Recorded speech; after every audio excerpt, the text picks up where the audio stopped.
This is a read aloud of the 404 unit test on characterization and theme. Read the passage. Tornado watch. As Sydney unlocked the back door, she sighed at how easily it opened. She used to have to put her shoulder in just the right spot to force their old door to open. They'd had this new back door, this new house, for not quite a year. It should feel like home by now, she thought sadly before greeting her dog Charlie, a spunky beagle with big brown eyes. 3 years ago, a tornado had torn through their town, decimating everything in its path, and their house, unfortunately, had been part of the decimation. It took 2 never-ending years, but Sydney's family rebuilt their house with the help of a very generous insurance check, and according to her mom and little sister, the new house was an improvement. Sydney could admit it was a little bigger and even a little nicer. The back door didn't stick anymore, for example, but she'd preferred their old house, even with all its imperfections. Sydney wasn't left alone with her thoughts for long because her 11-year-old little sister Sophie burst in, chattering animatedly about her day. Sophie tossed her backpack on the counter, gave Charlie a treat, and started rummaging for a snack in the refrigerator. Sophie poked her head out of the fridge and asked her sister worriedly, "Where's Mom? She's not working late tonight, is she?" "I'm sure you'll be delighted to hear that I'm on dinner duty," Sydney said, unable to resist tormenting her sister.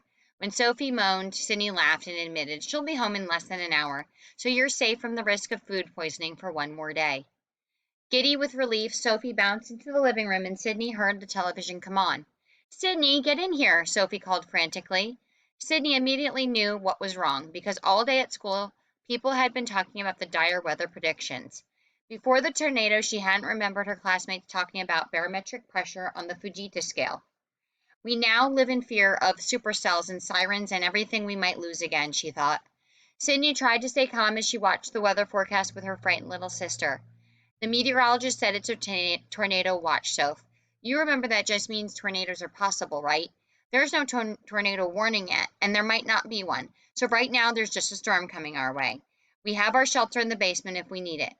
We'll keep the news on and be smart, but we don't need to freak out." She forced a smile, hoping to reassure her sister, though she felt unsure, but anything but sure herself. "I haven't even had time to get used to the new back door yet," she thought as Sophie disappeared upstairs.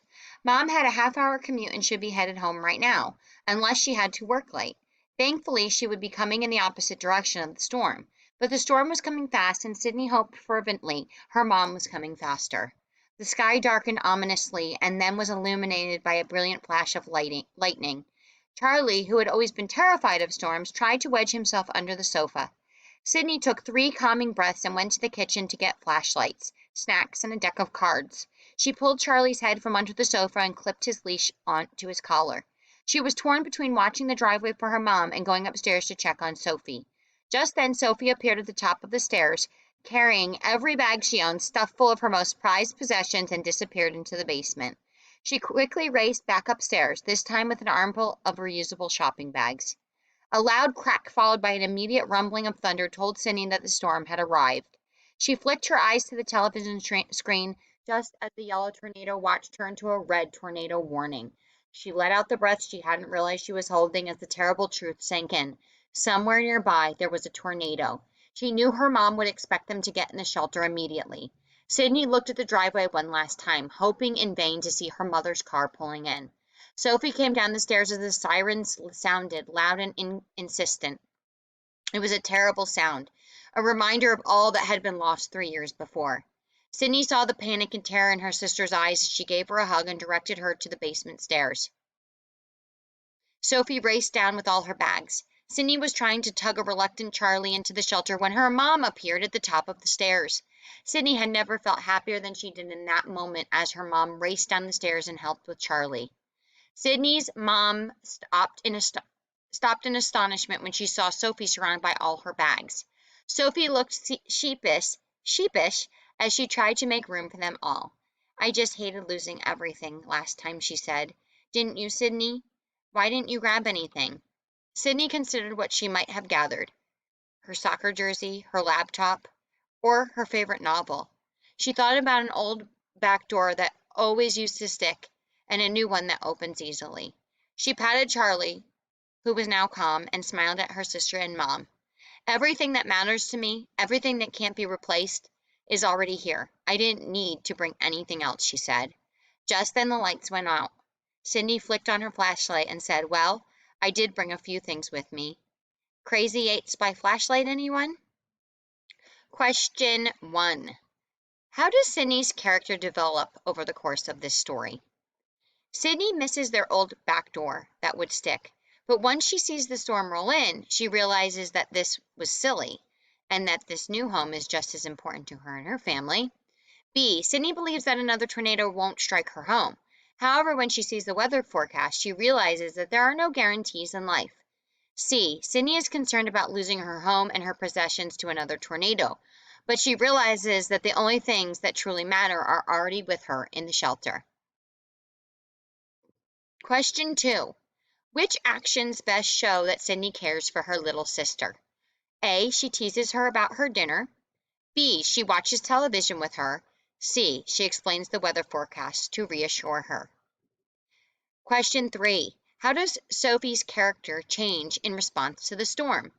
Sophie rushes up to her room to save her things before the tornado hits, but feels foolish that she's the only one who thought to do so.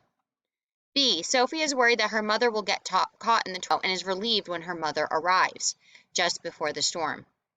C. Sophie is concerned about gathering her prized belongings, but is relieved when she is in the basement with her mother, sister, and dog. Question 4. How does Sophie feel about Sydney? Sophie thinks Sydney is foolish for not gathering up her prized possessions. B. Sophie is fearful that Sydney won't be able to take care of her during the storm. C. Sophie doesn't believe Sydney's reassurances about the storm, so she rushes to get ready. Question 5. Which details show how the character of Sydney develops the theme of this story? A. Sophie is upset by the weather newscast, but Sydney reminds her that it might not be serious. B. Sophie worries about her things, but Sydney realizes it is her family that is important.